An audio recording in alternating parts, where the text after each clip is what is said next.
Bom, eu tô terminando de gravar aquela playlist de matemática do Enem 2024, né? Tô terminando ainda as gravações para postar logo todas as soluções.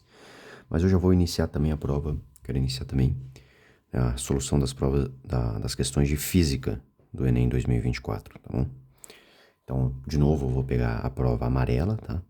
Para me basear aqui, essas provas, lembrando que você encontra aí facilmente na internet, o próprio site do INEP divulga essas provas junto com o gabarito, tá?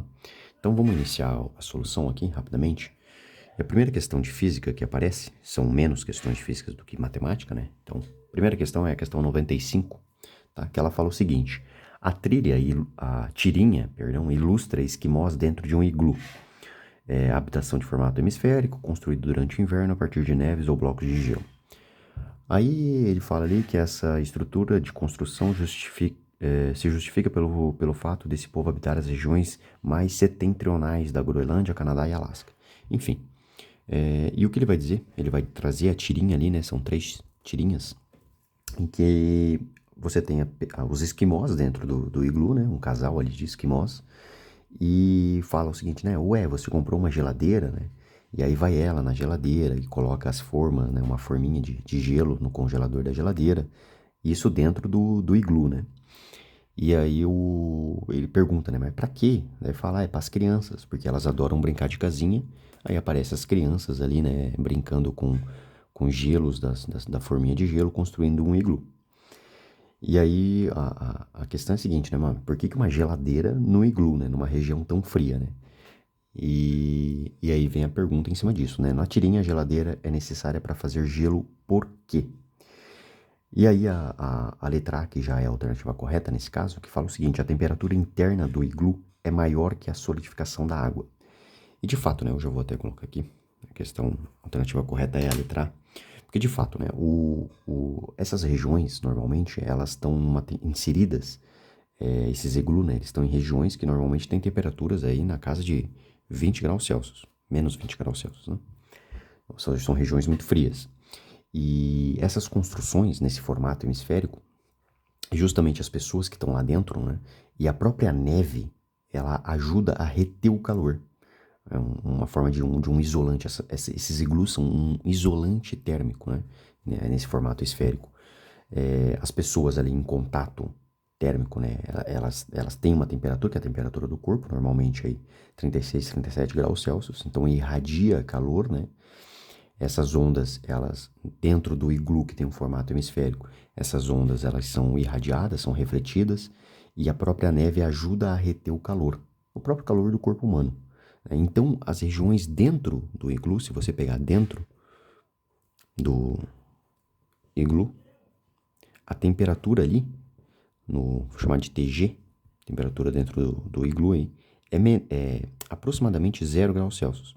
É maior do que a temperatura no exterior. Não precisa saber exatamente o valor, mas é só para você saber que é maior do que a temperatura fora. E aí que tá a sacada, né? Por isso que a letra A é correta, né? Por que eu preciso de geladeira dentro do iglu? Né? Fora do iglu talvez eu não precisaria, né? Porque fora do iglu, a temperatura de menos 20 graus Celsius, a água ela vai se solidificar, ela vai virar gelo automaticamente. Mas e dentro? Dentro, como a temperatura é maior, eu preciso de uma geladeira, porque a água ela vai a 0 graus Celsius. É claro que depende também da pressão atmosférica, mas ela vai estar no seu estado líquido, ok? Então, a alternativa A, a temperatura interna do iglu é maior do que a solidificação da água. Por que as outras alternativas estão erradas? A letra B. A umidade dentro do iglu dificulta o processo de mudança da fase da água. Veja, de fato, a umidade de água, né, ela influencia também nos fatores de mudança de fase. Né? Por exemplo, se você pegar aí um copo de água, certo? A água, naturalmente, se você deixar esse copo em um certo ambiente por vários dias, aí você vai perceber que o nível de água vai diminuir, porque a água ela vai evaporar. E a evaporação, o fenômeno de evaporação, esse sim depende das partículas de água, né, das gotículas de água que estão no ar, ou seja, da umidade relativa do ar. Né, as gotículas de água que estão aí no ar atmosférico. Inclusive, né, se você pega, quando você estende roupas no varal, né, para secar as roupas, né, não necessariamente você precisa ter sol, né, basta que você estenda as roupas e mantenha elas esticadas, né, no varal, se você mantém aí as suas roupas no varal e elas esticadas. E por que esticada, né? Para aumentar a área de contato com que a sua roupa vai estar em contato com o ar atmosférico, com essas gotículas, hein? Porque as gotículas de água, elas que vão estar aqui ao redor das roupas em contato, ela vai ajudar na taxa de evaporação com que as gotículas de água da roupa vão sair da roupa, né? Vão evaporar, de fato, né? E lembrando, a evaporação, uma coisa que as pessoas confundem, né? Evaporação com ebulição. O fenômeno da evaporação nada tem a ver com a água, a pressão atmosférica a nível do mar, com a água chegar a uma temperatura de 100 graus Celsius. Não tem nada a ver, né? Até porque se esse fosse o caso, imagina você numa piscina, né? E aí depois na piscina, você entrou na piscina, um dia de sol, e aí você sai da piscina e você quer se secar. Imagina que daí você se senta, né, ao redor da piscina para se secar, sem toalha nem nada. Imagina que para se secar você precisasse entrar em ebulição, né? Você precisaria que a água ali no seu corpo entrasse a 100 graus Celsius. Você teria queimaduras aí terceiro grau, né? É óbvio que não. Mas por que você se seca mesmo nesses casos? Porque a água ela está evaporando do seu corpo. Mas a água não precisa, para evaporar, ela não precisa estar a 100 graus Celsius, né? E o que vai influenciar é a umidade do ar. Mas por que essa alternativa está errada? Porque isso não tem nada a ver com o que a questão está pedindo. E outra, né? Isso aqui, a taxa de evaporação, a, a umidade do ar está muito mais relacionada com evaporação do que solidificação. Aliás, quase que nada vai influenciar na solidificação do gelo. Então, portanto, não é isso que a questão está pedindo, né? Não é essa questão da formação do gelo dentro de iglu, praticamente não vai ser influenciado em nada pela umidade do ar. A letra C. O ar dentro do iglu é isolante térmico, dificultando a perda de calor pela água. Novamente, de fato, os gases, os meios gasosos, eles são mais isolantes, eles são isolantes térmicos, né? Eles conduzem mal o calor quando comparado com os fluidos, ou seja, meio líquidos e gasosos. Os gases e perdão, eu falei dos gases e falei, os gases, deixa eu reformular, os gases conduzem calor de forma menos eficiente do que sólidos e líquidos. Os sólidos e os líquidos conduzem calor melhor. Então, de fato, o ar atmosférico, o meio gasoso, ele conduz mal o calor, de fato. Mas, novamente, não é isso que vai influenciar na solidificação ou na perda de calor do gelo dentro do iglu. Ou se vai ter uma influência, essa influência vai ser mínima. E por que isso, né? Se você pega de fato, né? Tem até a ver com a questão da densidade das partículas que compõem, né? Por exemplo, no meio gasoso, as partículas elas estão mais afastadas. E se elas estão mais afastadas, elas têm uma baixa densidade, né? A troca de calor envolvida aqui nesse meio, né? Se você fornece calor aqui para esse meio, as partículas aqui elas vão até se movimentar, né? Vão aumentar a sua energia cinética, mas como elas estão com a densidade baixa, elas não vão ter colisões que facilitariam, né, a propagação dessa energia, a propagação desse calor. Em compensação, nos meios líquidos, se você pega meios líquidos, as partículas que compõem os meios líquidos já têm uma densidade maior do que os meios gasosos, né? Já estão mais próximas, mais juntas. Então, quando você aquece um meio líquido, você já tem uma colisões, né? Já acontece com muito mais facilidade, com muito mais frequência do que nos meios gasosos. Portanto, calor é propagado de forma muito mais fácil. E nos meios sólidos, melhor ainda, né? Se você pega um sólido aí, né? Os sólidos, eles têm átomos praticamente justapostos, né? Inclusive formando redes cristalinas. E aí sim, o calor vai se propagar aqui muito melhor nos sólidos do que nos fluidos. Mas não é isso que vai fazer com que com a necessidade de uma geladeira no iglu. Então não é isso que a questão está pedindo. Letra D. A temperatura uniforme no interior do iglu impede as correntes de convecção. De fato, isso também é verdade, mas não é isso que a questão está pedindo. O Enem tem muito disso, né? O Enem ele traz questões cujas as alternativas, todas, a maior parte delas estão corretas, mas não respondem ao enunciado, não respondem aquilo que ele quer. De fato, se você pega um ambiente cuja temperatura, a temperatura não varia, isto é, o gradiente de temperatura ele é zero, ou seja, você não tem diferenças de temperatura no ambiente, e de fato no iglu, né, a temperatura em cada ponto no interior do iglu é praticamente a mesma. E, portanto, você não tem correntes de convecção. O que são as correntes de convecção? Acontecem em fluidos. Né? Por exemplo, se você pega aqui de novo, né, vamos pegar o caso da água. Quando você pega a água e você vai aquecer a água numa panela, por exemplo.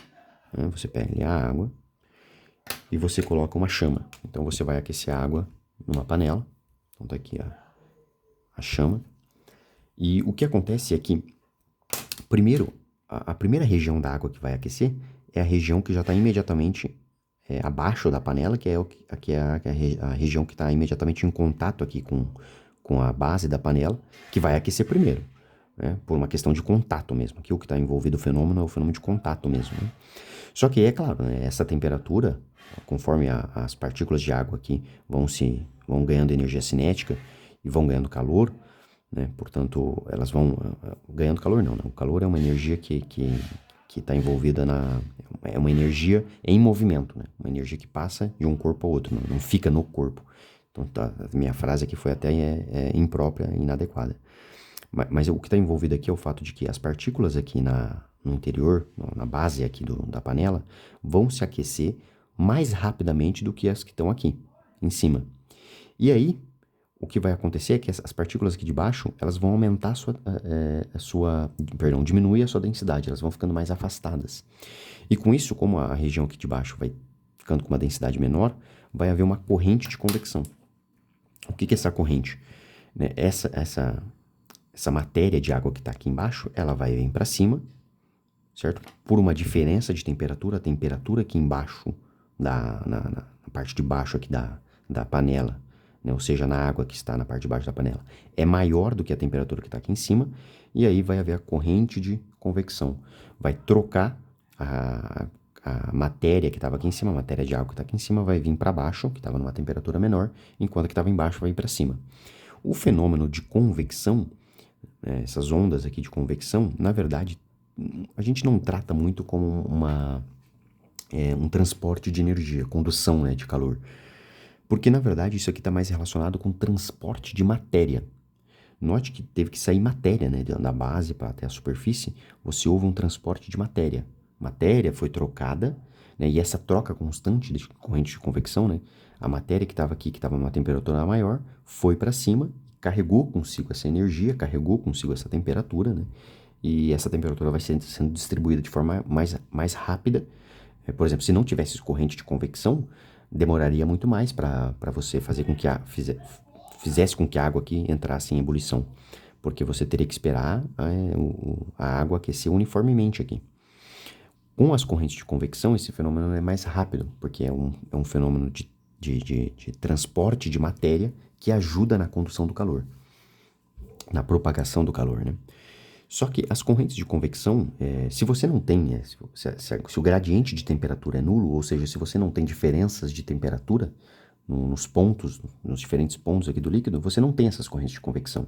E o mesmo acontece para meios gasosos, né? Se você pega aí no seu quarto, agora no seu quarto, por exemplo, a temperatura, sem ventilador e sem ar-condicionado, com uma janela fechada, a temperatura em todos os pontos do seu quarto é aproximadamente constante, aproximadamente a mesma. Portanto, você não tem correntes de convecção no seu quarto. Mas isso não vai te impedir de um gelo que você coloca no seu quarto derreter facilmente. Se você ir lá na geladeira pegar um gelo, deixar em cima ali na sua cama, esse gelo vai derreter. E com aproximadamente a mesma taxa com que ele derreteria se houvesse ou não correntes de convecção. Então pouco importa no processo de solidificação da água essas correntes de convecção. Não vão fazer quase que diferença nenhuma. E só para explicar melhor, né, essa questão de fenômenos de transporte, quando a gente fala mesmo de propagação do calor, é comum a gente tratar mais a questão de transporte de energia do que transporte de matéria. Por exemplo, a condução do calor, se você pegar lá uma chama, né, vou pegar aqui a chama, e você pega uma faca. Esse é um típico exemplo aí que é tratado até nos livros, né? Você pega aí uma faca. Aqui eu vou testar minhas habilidades de desenho, né, que são horrorosas. Mas enfim, tá aqui a faca. né? Não vai pegar uma faca de plástico, né? Vai pegar uma faca de ferro, né? Se você coloca essa faca aqui próxima da chama, né? Quase que em contato, os átomos aqui que compõem essa faca, eles vão aquecer, vão aumentar a sua energia cinética e esse calor ele vai ser propagado de ponto a ponto da faca até uma pessoa que esteja aqui, sei lá, segurando. Né? Claro que eu não vou desenhar uma mão aqui, né? Eu não consegui desenhar uma faca, não vou desenhar uma mão. Tá aqui uma pessoa, sei lá, segurando. Nossa senhora, né? Jesus, mas tá aqui uma pessoa segurando essa faca, né? Não consegui desenhar uma faca, é óbvio que eu não vou conseguir desenhar uma mão. Mas enfim, o ponto que você tem que se ater aqui é o fato de que o calor ele foi se propagando aqui de ponta a ponto, né? Esse é o que a gente chama de contato. É o calor que se propaga pelo contato. Ou também que a gente chama de condução, né? É a condução por contato, né? Condução. O que aconteceu aqui é que os átomos que estavam aqui na parte da faca em contato com a chama, eles vão aumentar a sua energia cinética, né? Eles vão aumentar seu grau de agitação, aumentar sua temperatura, e aí eles vão colidir com os átomos vizinhos, e essa energia, esse calor, ele vai se propagando de ponto a ponto. O átomo que estava aqui, na ponta da faca, ele não vai vir aqui, ele não vai sair daqui, vai parar aqui. Ou seja, você não tem transporte de matéria. Aqui você tem transporte de energia, tá bom? Então, enfim, é só para deixar um pouco mais claro essa questão aí. E por fim, a alternativa aí vai falar que a pressão do ar no interior do iglu é baixa, dificultando a solidificação da água. Veja, o iglu, a pressão que está no interior do iglu é a pressão atmosférica, né? A pressão que é a coluna de ar que está aí na região, né? Que é a mesma no exterior do iglu, né? Não tem motivo para a pressão no interior do iglu ser diferente da pressão fora, né? A não ser uma diferença ínfima aí em uma casa, 2 casas decimais, se é que há, né? Porque em geral, né, a pressão fora é igual à pressão dentro, né? Dado que você está aí numa mesma região com a mesma altitude, enfim, a mesma coluna de ar que está em cima de você vai estar fora. Se você sair, se você, por exemplo, está dentro da sua casa e você sai na garagem, é a mesma coluna de ar que estava em cima de você antes, dentro da sua casa, é que vai estar em cima de você agora, que é o que gera a pressão atmosférica, né? Então a pressão do ar é a mesma, né? Então também essa alternativa aí não faz o menor sentido. Bom, então essa foi a primeira questão. Vamos deixar as próximas aí para outros vídeos.